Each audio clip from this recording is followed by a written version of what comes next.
Hello नमस्ते दोस्तों, आज मैं love me in the wildness का चैप्टर 12 एक्सप्रेशन करने वाली हूँ। आशा करती हूँ आप सभी को ये बहुत पसंद आएगा। चलिए शुरू करती हूँ।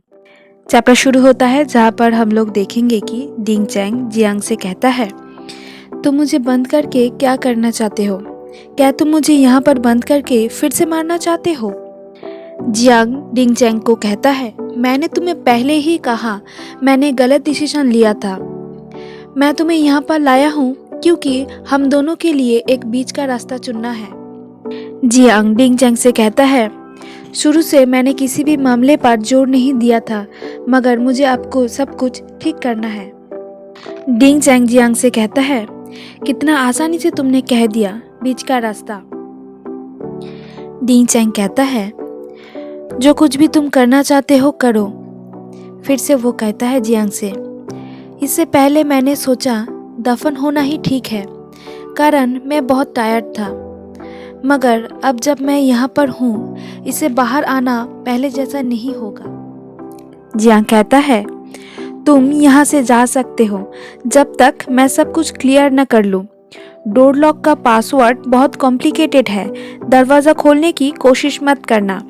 और हाँ, तुम्हारा फ़ोन मेरे पास है, अगर तुम्हारा फ़ोन पर कोई भी कॉल आता है तो वो कॉल मैं रिसीव करूँगा।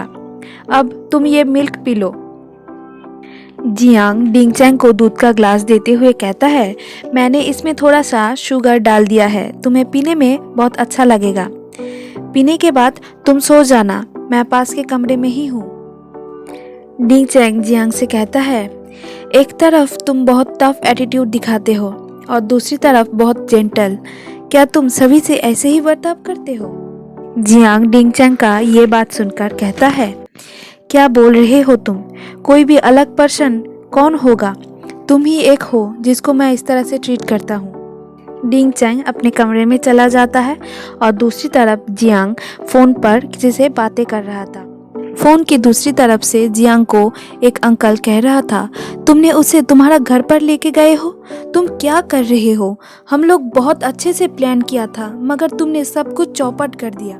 वो अंकल जियांग से कहता है, तुम्हें वो लड़का बुद्धू बना रहा है। फिर जियांग उस अंकल से कहता है, अंकल जैंग, मैं मेरे मुताबिक करना चाहता हूँ। वो फोन के दूसरी तरफ से वो अंकल बहुत गुस्से से कहता है, ठीक है, जो कुछ करना चाहते हो तो करो।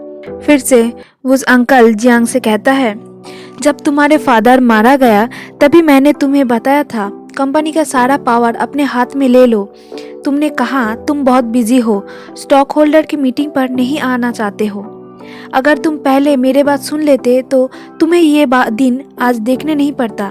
तुम अभी 28 का हो गए हो, तुम अभी भी नासमझ हो, तुम्हारे कोई फ्यूचर प्लान भी नहीं है।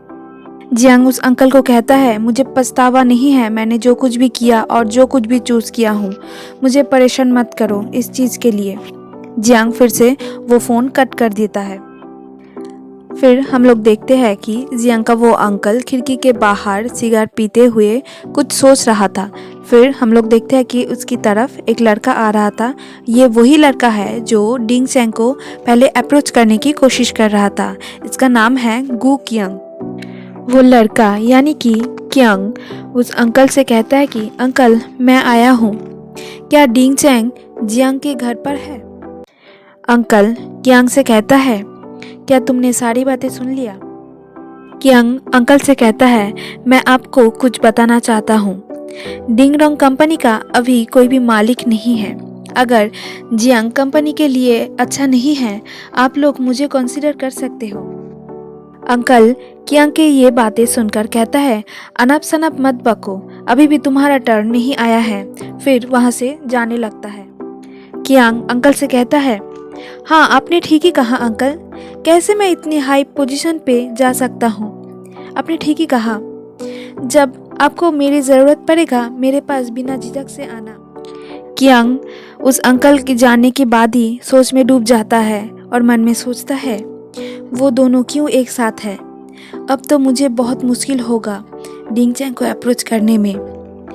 जियांग, तुम्हारे पास जो कुछ भी है उसे मुझे चाहिए, मैं उसे पाने के लिए बहुत बेचैन हूँ। तुम्हारे सारा चीज़ मुझे चाहिए। चैप्टर यहीं पर ही ख़त्म होता है। फिर मिलते हैं, टाटा।